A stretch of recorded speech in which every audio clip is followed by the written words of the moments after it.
Hello everybody, and welcome to a brand new season of Park of Forgotten Disney. Play the intro.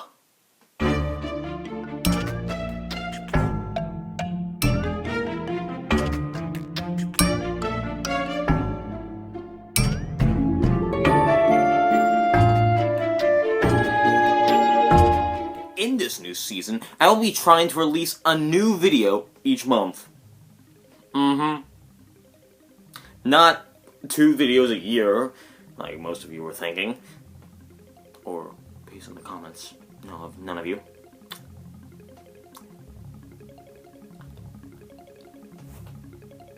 And in this new season, there will also be a few other changes. But it will still be the same show you all love. Or hate.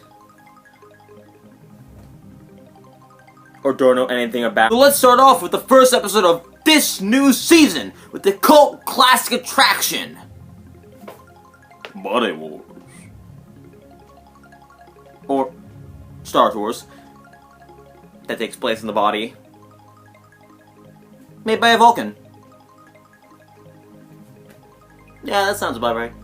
Anyways, Body Wars was a simulator type attraction like Star Tours that opened on October 19th, 1989 in the Wonders of Life Pavilion at the Epcot theme park at Walt Disney World Resorts in Florida. The ride is about you and the other passengers being observation team members for a body probe mission with Captain Braddock, played by Tim Matheson. Your ride is the Bravo 229, a LGS 2050 type probe vehicle that in its full original big form weighs about 26 tons. The catch about this ship, though, is that when it gets shrunk down, with you inside of it of course, by a particle reducer, and it will be placed inside a human subject. Once shrunk, your ship will weigh less than a drop of water.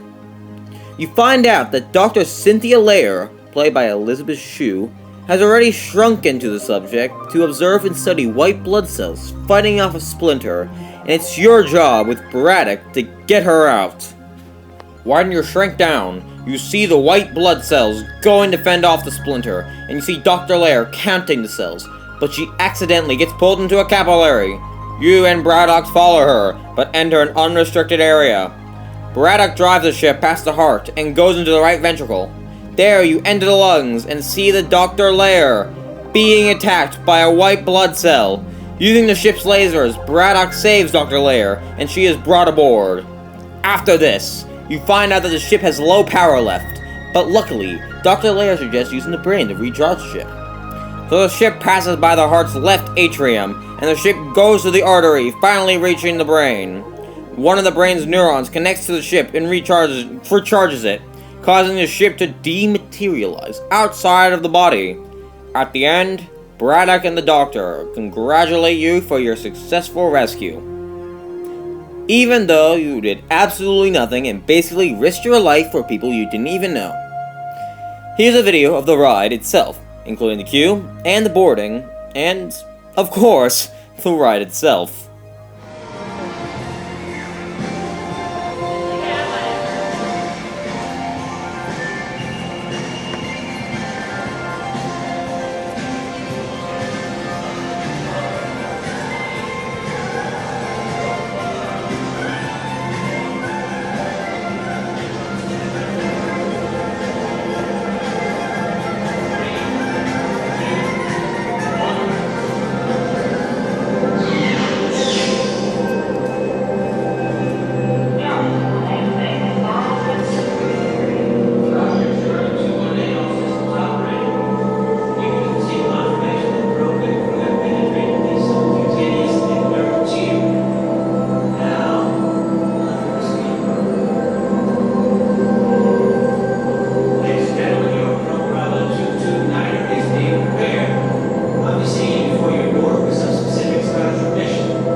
is now possible to go into the body aboard vehicles like this and actually witness immune system activities firsthand.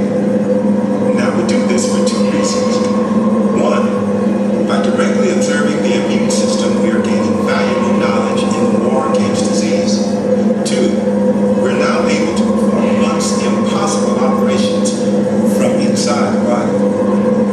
So as not to endanger our civilian observers, you'll be assigned to a routine mission in the subscan region, a relatively safe area in the body. Don't worry, there will be plenty for you to see.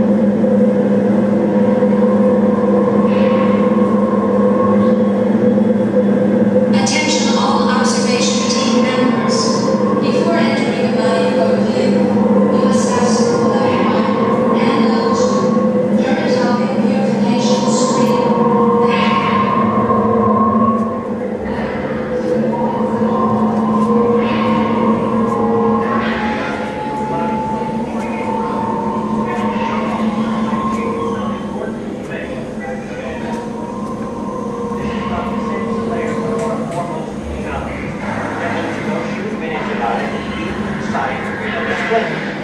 Right index finger of the volunteer. Their objective is to conduct tests on the immune The mission has been a complete success. Can you give our observers a brief description of your objectives? Sure. I'm here to study the inflammatory responses to neutrophils as they react to invading bacteria. In layman's terms, please, Dr. Laird. Simply speaking, I'm here to observe the speed and effectiveness of the white blood cells as they rush to protect the body from infection. Thank you, Dr. Laird. Bravo 229er will be on its way shortly to pick you up. See you soon. I'd now like to introduce you to your pilot, a person who has been with this program since its inception. Captain, are you ready? Hello everyone, I'm Captain Braddock. I'm glad you'll be joining me aboard Bravo 229er. Captain, how are your pre-launch preparations going? I'm almost there for launch here. Control, let's see. Field reversers on, check. Life support systems activated, check. Fuel cells full and functioning, check.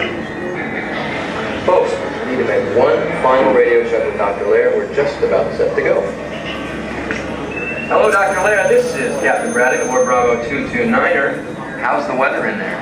Clear and warm, Captain. About 98.6. Actually, it's a little warmer by the inspection site. Very good, over. Well, friends, we're about ready for launch. But before you board, I'm going to give you back to mission control so you can get some final instructions. At this time, we ask that you please pay attention to this important boarding information.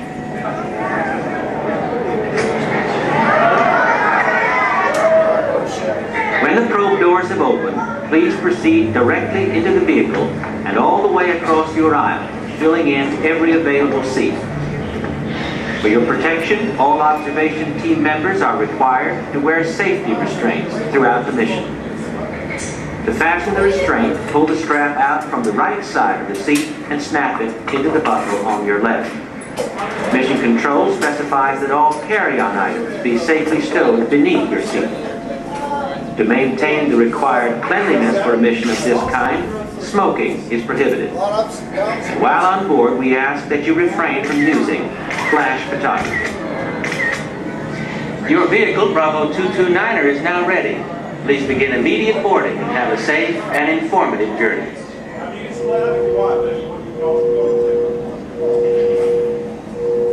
You now reach your body control boarding.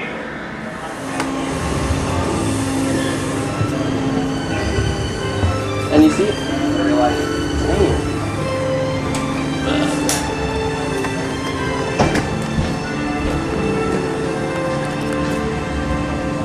Welcome aboard. We'd like to remind you that all your carry-on items should be safely stowed beneath your seat.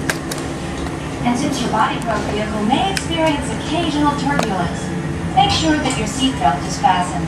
Thank you.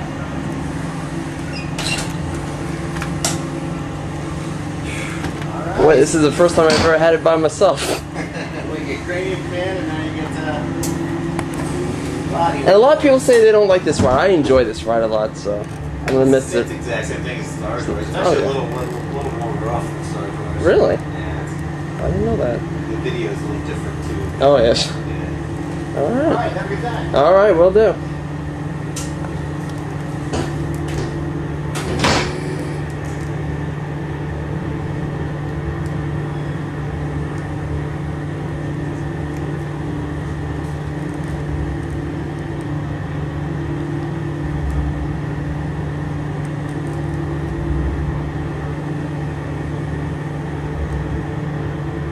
You're not kidding, I have it all to myself.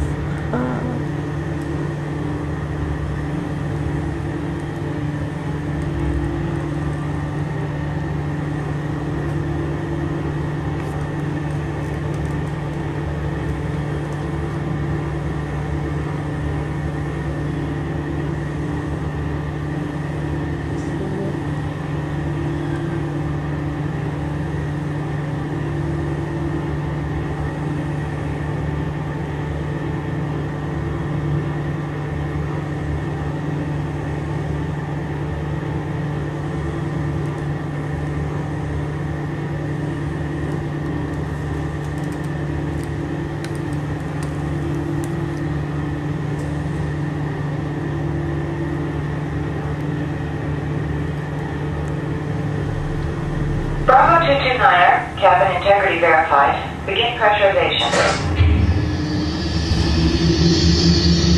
Cabin pressurized. I'm switching you to internal power. Hello again, everyone. We'll be getting underway momentarily. Bravo 229er, are you ready to initiate launch? That is affirmative control. All systems go. Begin initial reduction sequence. Reduction sequence begun. We're now approaching the miniaturization ring. When the technicians will focus a particle beam on our ship. Particle reducer, engage. Roger. Entry depth set at 200 microns. Bravo 229er, begin reduction mode now. 3, 2, 1. Hold on, everybody.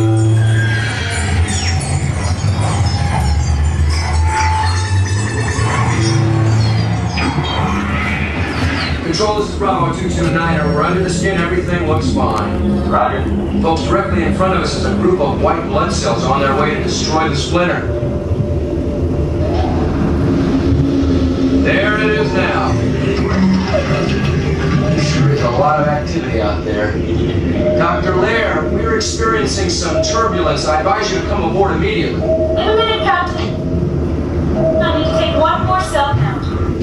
Roger, we're standing by. Gathered a lot of valuable information here. I hope that... Mayday! Dr. Lair, are you okay? Mayday! I'm being pulled into a vocabulary. Hang on, I'm coming in. Ready for startup. I'm in the vein. Dr. Lair needs help. Get her off board that ship, Captain. I'm being pulled! Where the heck? Ready. Watch your pressure, your ship could be crushed. I'm in the red tentacle! Right on.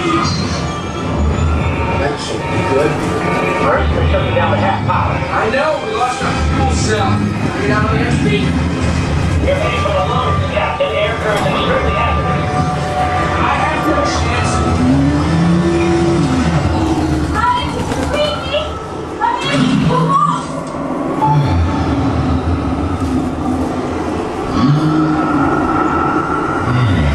I see you. I'm being attacked by a white blood cell! I'm gonna use the lasers to try and stun it. Hurry!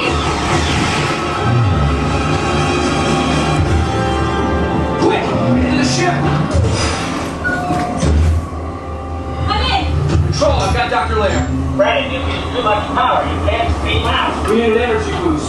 The brain. It works on electrical impulse. How do we get there? Through that capillary. We're tracking you to the heart again. It's our only choice. Current is too strong. The runners won't respond. Okay, we're in the heart's left atrium. Ready to power is decreased to 5%. 5%. I'm gonna use the heartbeat to propel us. Ready? Now! Turn! Take a right! Okay, we're in the cerebral artery. It's taking us to the brain. We're just above the brain in the spinal fluid. Your power is down to 2%. If you can get power, I can get you out of there.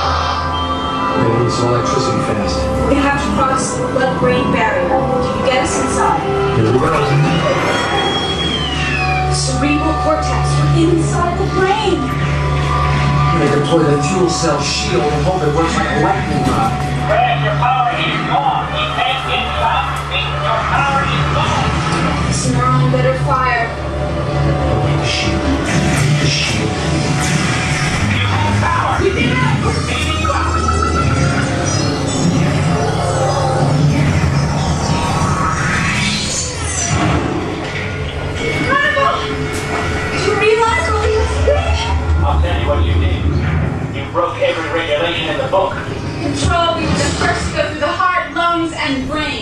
You also managed to pull off the most spectacular mission this place has ever seen. Congratulations. Thank you, Control. Folks, you can unlatch your safety belt by pushing the button on your left. Please exit the ship to your right. Don't forget your personal belongings. And welcome home.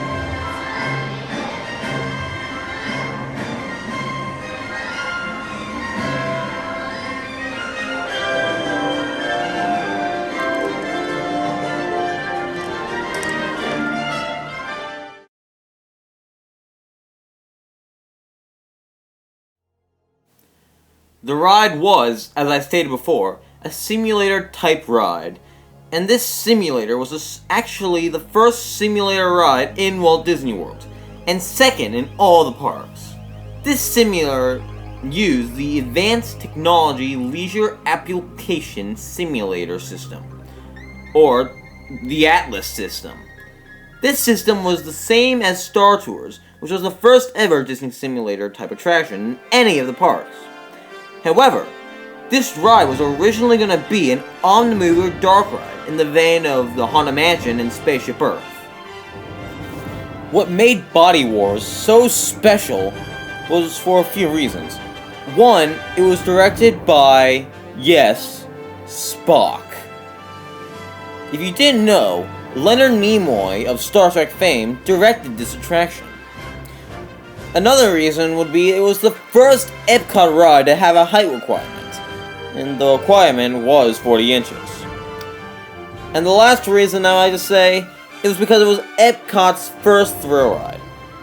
Unless you count the Maelstrom, which I do not. Also, the attraction sponsor was MetLife. Yes, MetLife that has the peanut commercials.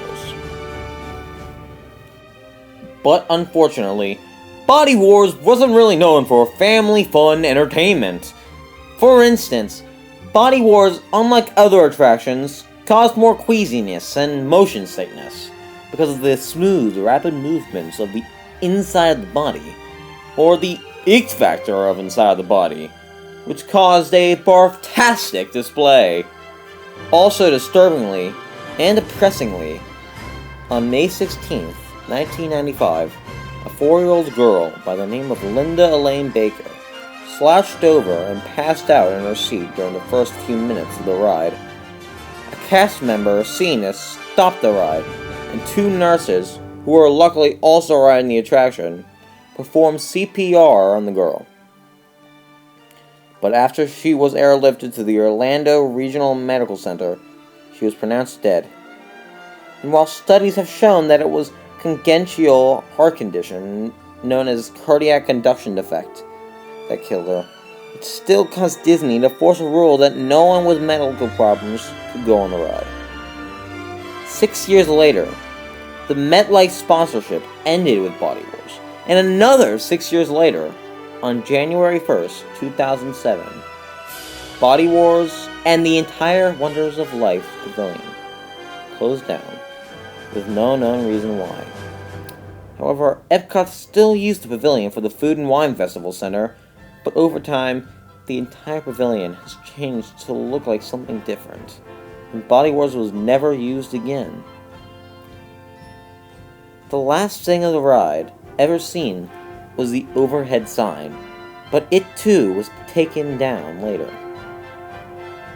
No one knows what happened to the vehicles and the theater, or the ride itself, and the queue and everything. The building for the ride is still there, so what about everything else? Rumor has it that the ships were used to fix and make the Star Tours ships smoother. Other rumors say that the ships were used for the Star Tours in Hong Kong Disneyland. But we really don't know, and maybe we will never know. Also, for all of you wondering if Buzzy from Cranium Command is still there, he is. Sitting there in his chair with his one creepy, lazy eye. Still there.